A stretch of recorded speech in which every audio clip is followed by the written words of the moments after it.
반갑습니다. 장종용호 시장점검입니다. 코스피 지수 하락 마감했고 해외 증시 낙폭에 비해서는 크지 않은 낙폭이었습니다. 그리고 CPI 발표가 있는데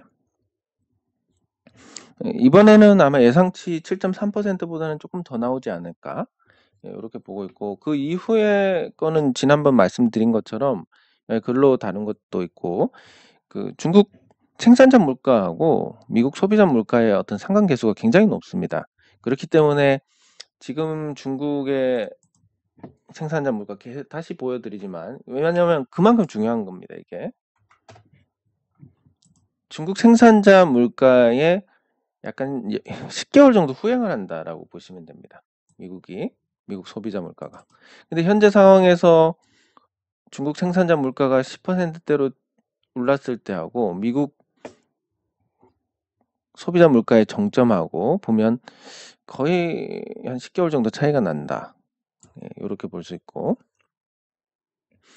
지금 이미 중국 생산자 물가는 꺾여서 마이너스로 전환한 상태입니다. 그래서 이번 미국 소비자 물가 지수는 예상보다 조금 높게 나올 가능성이 높지만, 내년부터는 굉장히 빠른 속도로 미국의 물가 상승률이 낮아지지 않을까. 그랬을 때 기준금리를 물가하고 비슷하게 가져간다라고 본다면 물가가 2% 정도로 내려오고 연준의 기준금리도 2%로 내려온다. 이게 생각보다 오래 걸리지 않을 가능성도 있습니다. 그래서 그런 부분을 좀 감안을 하셔야 될 것 같고, 시장에서 내일 소비자 물가에서 조금 영향을 받고 그 이후에는 딱히 없습니다. 배당 관련 프로그램 매수세가 유입이 되면서 괜찮은 흐름을 보일 거고, 그리고 시가총액 상위 종목들이 부진한데 각각 다 이유가 있습니다. 삼성전자하고 SK하이닉스는 실적 전망이 나쁩니다. 삼성전자는 이익이 감소를 하고, SK하이닉스는 4분기부터 적자 전환의 이야기가 나오고 있습니다. 그리고 LG에너지솔루션은 너무나 고평가 상태고, 그리고 계속 말씀드리지만 이 LG에너지솔루션 나중에 배터리 화재 때문에 큰 문제가 될 가능성이 높습니다. 그게 뭐 저는 개인적으로 시간 문제라고 봅니다. 왜냐하면 ESS에서 화재가 발생하는 게 결국 매일 충방전을 하기 때문이고, 전기차는 매일 충방전을 하지 않기 때문에 그게 좀 늦게 나타날 것이다라는 그런 관점에서 본다면 나중에 큰 문제가 될 것이다. 이렇게 되면 시가총액 상위 종목들, 그리고 삼성 바이오로직스, 바이오로 원래 기본적으로 거품이 많이 껴있고, 삼성 SDI, LG 에너지 솔루션 떨어지면 같이 떨어질 수밖에 없는 구조고, 삼성전자 우선주도 삼성전자가 떨어지면 같이 떨어질 수밖에 없고, LG화학도 LG 에너지 솔루션 최대 주주로서 떨어지면 같이 떨어질 거고, 현대차, 기아차도 LG 에너지 솔루션 배터리를 쓰니까 저 화재 문제에서 자유로울 수 없고, 네이버 고평가, 카카오 고평가, 셀트리온 고평가, 그러면 시가총액 1위부터 12위까지는 볼 게 없다라는 결론이 나옵니다.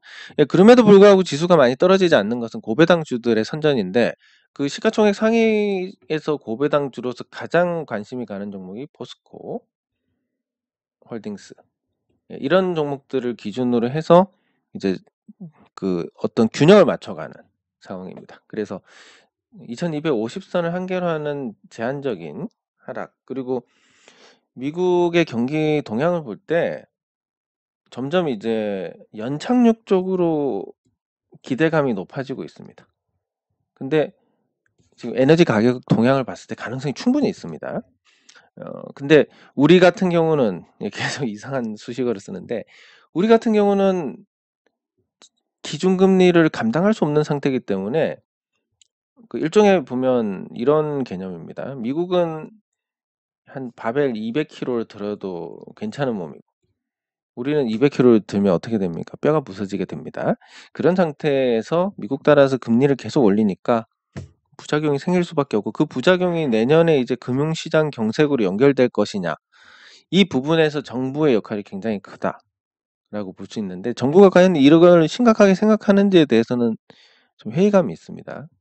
그래서 걱정이 되는 상황이고, 한계는 2250선 정도, 하방으로의 한계가 그렇게 크지 않고 상방으로도 크지 않고, 그래서 지금은 뭐 오르지도 내리지도 않는 이런 횡보 흐름에 무게를 둘 수 있고, 그래도 뭐 상승 구간, 이 하락 주기에서 하락 주기를 이만큼으로 선방한 것은 내년 초에 어떤 기대감을 높이는 부분이고, 그게 내년 초 기대감을 높이는 부분이 바로 물가 상승률이 급격히 둔화되는 그런 시그널이 발생을 할 것이다, 이렇게 예상을 하고 있습니다. 지수는 이런 상태고, 댓글 확인하도록 하겠습니다.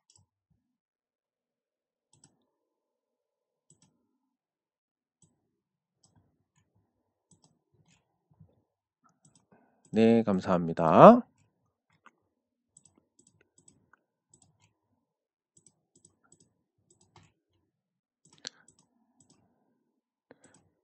네. 고생 끝에 낙이 올 것 같습니다. 예, 한국전력이 뭐 갑자기 요금을 뭐 몇백 원 올리고 그러지는 못하겠지만, 결국은 에너지하고 연동제로 가야 될 겁니다. 한국전력의 그 전기요금 정책이. 예, 그랬을 때 이제 한국전력을 한 번 더 보면 좋을 때 많이 봐놔야 됩니다. 왜냐하면 좋을 때 많이 보면서 사실하는 게 아니라 좋을 때 관심이 가기 때문에 이 종목에 대해서 잘 알 수 있습니다. 그 매일매일 기어다니는 종목에 대해서 이 종목이 어떻다 저떻다 이렇게 말씀을 드려봤자 흥미가 안 생깁니다. 근데 한국전력은 지금 이렇게 반응이 오면서 흥미를 유발을 하고 있습니다. 이때 한국전력이 어떤 종목이다, 한국전력이 어느 정도의 자산 가치를 갖고 있고 여기에 비해서 주가가 형편없이 낮다, 채권을 발행하지 않으면 전기요금을 올려야 되는데 전기요금 실컷 올린 다음에 에너지 가격이 떨어지면 이익이 어마어마하게 나올 것이다라는 등등, 뭐 이런 부분에 대해서 이제 우리가 숙지를 하고 넘어가게 됩니다. 이런 기본적인 지식을 알고 있는 상태에서 주가 등락이 나왔을 때, 그랬을 때 좀 더 긍정적인 어떤 그 대응을 할 수 있는 우리가 사전 지식을 갖추게 되는 건데, 이 한국전력 같은 경우는 저는 가격적으로는 어떤 상황에서도 2만 원 이하는 괜찮다라고 말씀을 드렸고, 충분히 이제 매수 기회를 줬습니다. 그럼 앞으로 오를 일만 남아야 되는데, 지금 법을 다시 그 준비를 한다고 합니다. 그래서 한도를 늘려놓는 것과 전기요금이 병행이 되는 게 이상적인데, 한도를 5배까지 늘리고, 그리고 전기요금은 한 방에 다 올리는 건 좀 부담스러우니까 매년 한 20원 정도씩 올리는 게 적절하지 않나. 그렇게 해서 지금 S&P를 고려했을 때 최소 전기요금 300원이 돼야 됩니다. 300원 이상. 그걸 이제 맞출 수 있을 것이냐에 대한 관건인데, 그 지금 현재 S&P 기준으로 지금 한 252원 정도 됩니다. S&P가 252원이니까 원료 연동제를 하면 300원 정도 될 거고, 나중에 이제 S&P가 100원 정도로 빠진다, 그러면 전기요금이 150원 정도가 되고, 이렇게 이제 좀 탄력적으로 가야 전기 사용량도 거기에 맞춰서 좀 탄력적으로 움직이지 않을까. 그게 어떤 우리가 에너지를 거의 대부분 수입을 하는데, 그 가격이 높아졌을 때 거기에 탄력적으로 대응해서 수요를 줄이고, 또 가격이 떨어지면 좀 펑펑 쓰고, 이런 게 돼야 되는데, 그게 좀 아쉬운데, 이번 기회에 좀 합리적인 요금 제도를 갖추는 게 좋지 않을까. 그게 장기적으로 한국전력 가치에 매우 큰 도움이 될 것이다라고 보고, 그 채권 시장 안정이나 국내 기업들의 어떤 에너지 사용에서도 좀 더 도움이 될 거라고 봅니다. 그래서 한전이 그런 지금 비정상적인 구조가 정상적으로 바뀌느냐 여부가 가장 핵심이고, 정상적으로 바뀌었을 때 한국전력이 최소한 6만 원짜리, 많이 보면 한 20만 원짜리가 되니까 관심을 계속 가지시는 게 좋을 것 같습니다. 그리고 종목이 계속 똑같은데 어제에 이어서 이마트가 오늘 많이 올랐습니다. 근데 어제 오른 이마트하고는 조금 성격이 다릅니다. 어떤 성격이 다르냐면, 예전에 제가 주식 공부한다고 다뤘는데 여기 보시면 이제 호가가 100원씩 차이가 납니다. 요 밑에는 10만 원 밑에서는 100원씩 차이가 나니까 한 칸 하나 호가를 다 먹어도, 여기 호가 다 먹어도 100원, 100원, 100원 올라가다가 10만 원 넘어가면서 한 칸 다 먹으니까 100원이 아니라 10원입니다. 100원 맞네. 500원. 예. 한번 가니까 이제 500원씩 올라갑니다. 그러니까 한 칸 올라갈 때마다 0.5% 가까이 올라가니까 오늘 요 호가 단위 변경에 따른 쑥 올라간 탄력을 받은 이런 부분이 분명히 영향을 끼쳤습니다. 네, 그리고 키움증권의 매도가 많습니다. 순매도가 아주 바람직한 일이고, 예, 그래서 이마트가 이제 정상으로 돌아오지 않을까. 규제 완화가 실현된다면 거기에 추가 탄력을 받을 만한 모멘텀이 존재를 한다. 예, 그래서 당분간 계속 좋은 방향으로 보시면 될 것 같고, 얘 같은 경우는 주가가 32만 원대 했습니다. 2018년에. 그리고 2018년 이후에 이마트의 가치가 나빠졌냐 그러면 좋아졌습니다. 스타벅스 지분도 많고, 예, 그리고 그 옥션하고 지마켓도 인수를 했고, 뭐 나쁠 게 없습니다. 코로나 거치면서 온라인 쪽 부강도 했고, 지금 이제 코로나 풀리면서 오프라인 고객들 늘어날 거고, 이런 상황에서 과연 주가가 요 코로나19발 폭락 당시 수준에서 머물러 있는 게 정상이냐? 당연히 비정상일 것이다라고 보는 겁니다. 예, 그래서 올라가서 뭐 매물대 소화하고 이런 과정을 거치겠으면 결국은 한 15만 원 정도까지는 상승하는 흐름을 보여주지 않을까 이렇게 예상을 할 수 있습니다. 네, 그리고 만약에 포스코 홀딩스를 봤을 때 이런 생각을 해봤습니다. 포스코 홀딩스가 최근에 이제 주가가 많이 오르긴 했습니다. 9월 달부터 20만 원 하다가 30만 원 했으니까 거의 50% 가까이 올랐는데 저점 대비해서 그것도 한 달 만에 대형주가 이렇게 2달 만에 대형주가 이 2달 만에 이 정도 오른다는 것은 굉장히 좋은 반응입니다. 그러면 이런 좋은 반응의 핵심은 뭐냐라고 보면 포스코의 어떤 소재 사업에 대한 재평가다라고 나름 이제 평가를 할 수가 있는데 이게 지금 포스코가 이제 리튬부터 해가지고 2차 전지 소재 쪽으로 해가지고 굉장히 두각을 나타내고 있습니다. 선제적인 투자도 좋았고 해외 강산 개발이나 이런 쪽 그 원료부터 확보하려는 이런 노력들이 굉장히 지금 빛을 발하고 있습니다.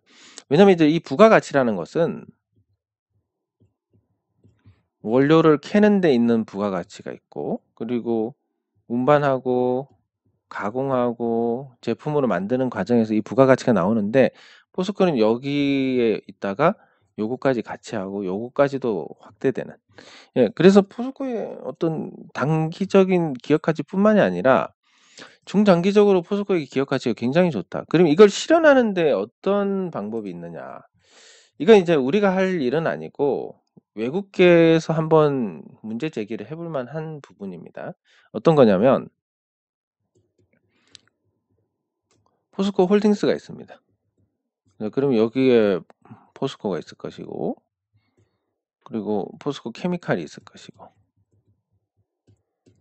그리고 포스코 건설 등등 이 계열사들이 많습니다. 소재 쪽에 엠텍도 있고 이 소재 쪽으로 두각을 나타내고 있는데 이거에 대해서 이제 이 포스코 홀딩스의 가치를 높이려면 예전에 칼 아이칸처럼 포스코에서 주주 제한을 하는 방법. 이 주주 제한이 어떤 게 필요하냐면 지금 상장되어 있는 포스코 관련된 종목들 여기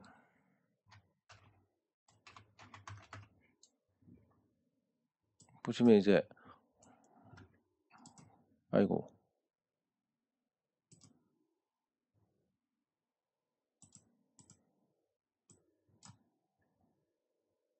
이 포스코 관련된 종목들을 보시면 포스코 ICT, 뭐 스틸리온, 엠텍, 인터내셔널, 케미칼 이렇게 있습니다. 5개가 있습니다. 근데 이 종목들을 보면 포스코 ICT가 뭔가 매끄럽지 못한데 포스코 ICT가 지금 보면 포스코 지분이 66% 정도 됩니다. 포스코 홀딩스가 스틸리온을 보면 56%, 엠텍이 56%, 인터내셔널이 63%, 포스코 케미칼이 62.54%입니다. 자, 이 정도 전부 50% 이상 갖고 있습니다. 그러면 그리고 시가총액이 계열사들이 더 큽니다, 포스코보다. 예. 그러면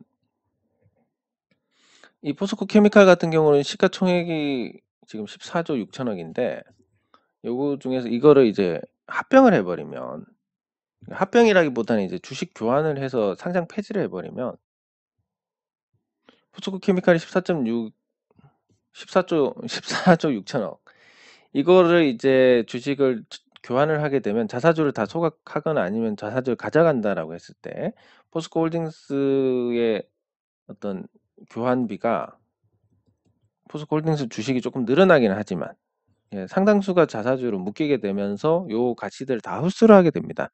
포스코 홀딩스 안으로 다 묶어버리면 철강부터 해서 비철금속, 리튬, 이 전기차 소재까지 아주 다양한 소재를 다루는 전반적인 소재의 어떤 최적화된 기초 소재 기업이 되는 거고, 거기에 따른 재평가는 필연적입니다. 그러니까 포스코가 지금 주가가 완전 저평가지만 만약에 그렇게 계열사들을 다 흡수합병해서 뭉쳐놓으면 포스코 시가총액도 높아지는 것뿐만이 아니라, 주식 수가 늘어나니까 시가총액이 높아지는 것뿐만이 아니라 자사주를 보유한 규모만으로, 자사주만으로 한 30% 정도 갖고 있으면서 그 최대 주주가 없는 부분에서의 약점, 최대 주주가 없으면서의 약점은 뭐냐면 보통 한 30% 정도 갖고 있고 이 주식을 안 팝니다. 근데 포스코는 이거 자체가 없기 때문에 같은 시가총액 규모인 종목들에 비해서 유통 주식 수가 많습니다. 주식이 많이 떠돌아다니니까 주가가 잘 오르기가 힘들다. 매물 부담이 있으니까. 그래서 이참에 다 합쳐가지고 자사주로 다 묶어버리자. 왜냐면 포스코가 지배한 포스코 자회사의 지분은 합병을 하게 되면 자사주가 됩니다. 근데 보통 아까 말씀드렸지만 50, 60 이렇게 갖고 있습니다. 그러면 그런 주식들이 다 여기 쌓이게 되면 자사주만 한 30% 이상이 될 거고, 국민연금이 여기서 한 6, 7% 정도 될 거고, 그리고 외국인 지분이 51.68에서 조금 낮아져 가지고 한 40% 정도 될 거고, 이렇게 하면 이제 유통 주식 수가 거의 늘어나지 않는 상태에서 모든 계열사들의 어떤 기능을 흡수를 하는 단 한 종목이 된다. 이러면 주가가 100만 원 이상 갈 겁니다. 그거를 이제 우리가 할 수는 없지만 뭐 외국인들 중에서 그런 거 제가 보는데 그걸 못 보겠습니까? 그래서 포스코에 대한 어떤 지배 구조, 어떤 긍정적인 변화, 이런 거를 요구하는 움직임이 있을 수도 있지 않을까. 그랬을 때 주가는 충분히 재평가 받을 수 있다. 그런 것까지 감안했을 때, 물론 이제 단기적으로 많이 올랐기 때문에 지금은 좀 부담이지만 적당히 조정받았을 때는 또 좋은 기회가 될 것이다 라고 보시면 될 것 같습니다. 네, 그리고 고배당주 중에서 이제 KB금융이나 하나금융지주 이런 종목들이 지금, 신한지주도 그렇고 종목들이 좋습니다. 배당 관련 프로그램 매수세가 들어오니까. 그러면 이제 금융주들을 한번 살펴보면,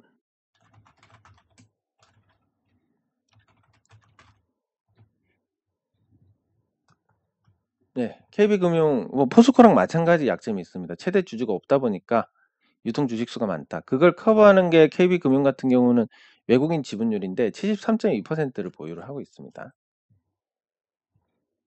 그래서 KB금융의 연말 배당 관련 프로그램 매수세가 유입이 되고 있고, 지금 고금리 시대지만 5% 이상은 무난히, 또 5% 이상은 무난히 될 것 같습니다. 그래서 배당 관련 프로그램 매수세가 유입이 됐을 때 작년 수준의 배당은 할 거고, 금리가 인상됐으니까 실적이 나빠지지는 않았을 거고, 작년 수준에서 배당락 전에 보면 한 57,000원 정도 됐습니다. 작년보다 시장이 나쁘기 때문에 해당 가격까지 올라간다라는 보장은 없지만,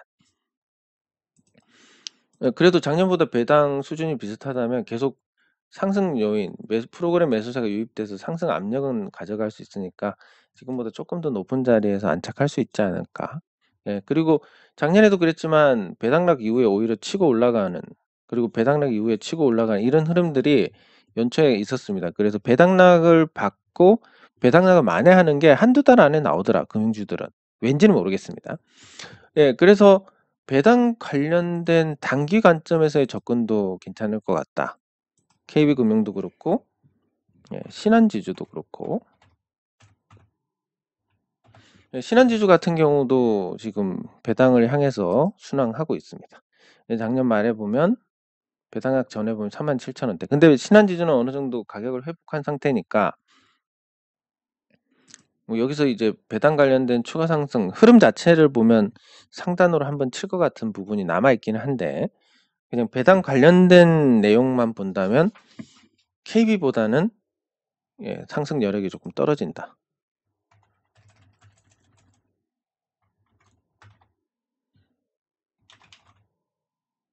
그리고 제가 예전에 자신 있게 말씀드린다는 외부에 하나금융지주가 많이 올라왔습니다. 아주 좋은 건데 뭐 저도 수익이 안 났고 말씀드린 분들 중에 이거 사서 지금까지 갖고 계신다 하시는 분들도 안 계시고 그래서 보통 이렇게 올라가는 종목 말씀드리면 거의 중간에 다 끊어서 없습니다. 그래서 제가 뭐 주변에 이제 말씀을 드린다라고 하면 한 50%가 올랐다. 어떤 거 30%가 올랐다. 이런 게 한 10개가 있어도 한 번 마이너스 20%짜리만 해도 이거 나머지 다 상쇄돼 버립니다. 왜냐면 요런 거는 이제 중간에 다 끊어 먹기 때문에. 근데 이런 거는 이제 손절을 못 하시니까 계속 가져가서 손실이 이만큼 났다. 앞에 먹은 거 싹 그냥 퉁쳐 집어 버리는 이런 상황이 되는데 뭐 이것도 똑같은 것 같습니다. 이것도 배당 관련 프로그램 매수세가 많이 유입이 되니까 연말까지는 꾸준히 좋은 흐름을 예상을 할 수 있고 다른 금융 지주사들보다 나은 흐름을 보이는 것은 역시 실적이 양호하다 상대적으로. 그래서 작년보다 실적이 좋아졌기 때문에 작년보다 높은 수준에 있는 건 뭐 문제가 없을 거다. 그래서 최대 5만 원까지 볼 수 있는 흐름이다. 이렇게 정리를 할 수 있습니다. 참 이건 좀 요 당시에는 굉장히 좀 확신이 들었던 부분인데 생각보다 반응이 빠르고 잘 나왔습니다. 저는 뭐 한 20% 정도 봤으니까 이 정도였으면 이제 아주 만족하고 끊지 않았을까. 여기까지 가서 배당까지 받고 배당락 회복까지 된다면 한 20이 아니라 한 30 이상의 단기 수익률. 이런 거 보면 또 주식에서 돈 벌기가 어렵지 않을 것 같은데 그냥 뭐 확실하다 싶어서 사면 떨어지니까 좀 안타깝습니다. 그리고 삼성생명. 삼성생명이 국내 금융 지주사와 비슷한 수준의 아주 강력한 자산을 갖고 있습니다.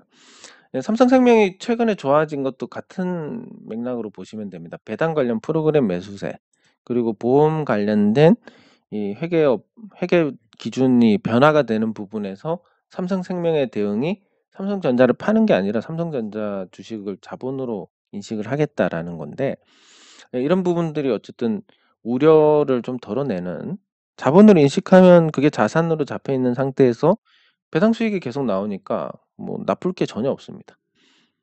그래서 이제 과거에 삼성생명의 공모가가 11만 원 정도 됐고 그 당시에 적정 공모가가 9만 원 정도다 했는데 그 이후에 기업 가치가 많이 좋아졌기 때문에 이번 흐름은 좀 9만 원까지 갈 수 있는 좀 추세적인 흐름이 아닌가 생각을 합니다. 삼성생명 9만 원 가면 또 이런 이야기가 나올 겁니다. 저 고생하다가 그냥 팔았더니 올라가네 이런 거. 그래서 보면 뭐 많이 올라가도 많이 먹지 못하고 근데 내려가는 건 온전히 다 받으니까 그래서 이제 그냥 단순하게 접근하면 손절 기준이 있어야 된다. 손절 기준이 있으면 아래 하방으로도 제한이 되지 않겠냐. 근데 그건 하나만 알고 둘은 모르는 게 손절 기준이 있어가지고 이탈했을 때 끊어가지고 그게 끝나는 게 아니라 다른 종목을 찾습니다. 근데 손절할 만큼 종목이 예상 밖의 흐름이 나왔다. 이건 시장이 나쁜 건데 시장이 나쁠 때 다른 종목 가봤자 또 깨집니다. 거래 비용만 날리게 되고 또 손절 기준을 잡는다는 건 보시면 뭐 예를 들어서 여기서 손절 기준을 잡았는데 올라갔다 손절하고 나니까 올라가네? 뭐 이런 건 어떻게 하겠습니까? 그래서 저는 손절 기준을 잡는 건 우리가 투자가 아니라 투기에서만 해당이 된다. 예를 들면 급등주 있다. 테마 타고 있는데 여기서 잠깐 들어갔다 나올 수 있을 것 같다. 이건 투기지 않습니까? 이런 투기에는 손절이 정해지는 게 맞습니다. 근데 투자 관점에서 접근한 종목이 떨어진다. 떨어지면 더 사야지 뭐 왜 손절을 합니까? 원래 가격이 괜찮다 생각하고 산 거에서 더 할인을 해 주는데. 예, 그래서 관점이 다르면 또 대응도 달라져야 한다라는 거. 예, 요런 부분도 이해를 하고 계시면 좋겠습니다. 네. 그리고 뭐 제 주변에 이제 두 가지 기회가 있는데 고려아연과 관련된 기회가 하나 있고, 고려아연과 관련된 기회라는 것은 그겁니다. 고려아연이 이제 분리가 될 가능성이 있습니다, 영풍하고. 그러면 아무래도 영풍도 사세를 확장을 해야 될 거고, 기초 소재 쪽으로 비철금속. 고려아연도 하던 거 잘 해 나가려고 할 거고. 예. 근데 이제 이게 어떤 독점적인 체제에서 경쟁 체제로 바뀌게 된다. 그러면 소재 쪽으로 뭔가 사세를 확장하거나 협력사를 늘리기 위한 조치가 있을 것이고, 중소형주에도 그러면 기회가 한번 오지 않을까. 그리고 비철금속에서 공급자가 두 개가 됐을 때 한 개일 때보다는 훨씬 나은 부분도 있을 것이다. 이게 그러니까 고려아연 자체의 어떤 기회라기보다는 고려아연과 연관된 중소형주의 기회로 작용할 가능성이 크다. 예, 요렇게 볼 수 있습니다. 예, 그래서 고려아연이 지금 주가가 한풀 꺾인 상태고, 경영권 분쟁에 대한 기대도 조금 잦아들었지만 큰 틀에서 추세는 계속 상승입니다. 그리고 이 종목은 자체적으로 어떤 연봉 올라서고 하는 부분들, 그리고 자체적으로 이 회사가 거의 대부분 이익을 재투자하면서 복리 효과를 제대로 누려가는, 예, 그런 기업이고, 영업이익률이 올해는 이제 한 자리로 떨어질 수 있지만 계속 영업이익률 두 자릿대 기록해 온 회사고, 예, 그러니까 뭐 시간 문제입니다. 100만 원 가는 거는. 다만 언제 갈지 몰라서 그렇지. 예, 그걸 기반 위에서 이제 고려아연이 100만 원 가봤자 현 시점에서 60만 원에서 100만 원 가봤자 한 60% 정도 수익인데, 고려아연과 영풍이라고 하는 그룹이 이제 나눠지면서 공급을 늘렸을 때, 그 공급을 늘리는 부분에서, 그리고 공급자가 숫자가 늘어났을 때, 경쟁 체제로 바뀌었을 때 수혜를 보는 종목이 분명히 생길 겁니다. 그걸 한번 찾아보는 게, 찾아서 말씀드리는 것도 좋지만 찾아보는 것도 좋지 않을까 하는 생각입니다. 네, 장 종료 후 시장 점검은 여기서 마치도록 하겠습니다. 수고하셨습니다.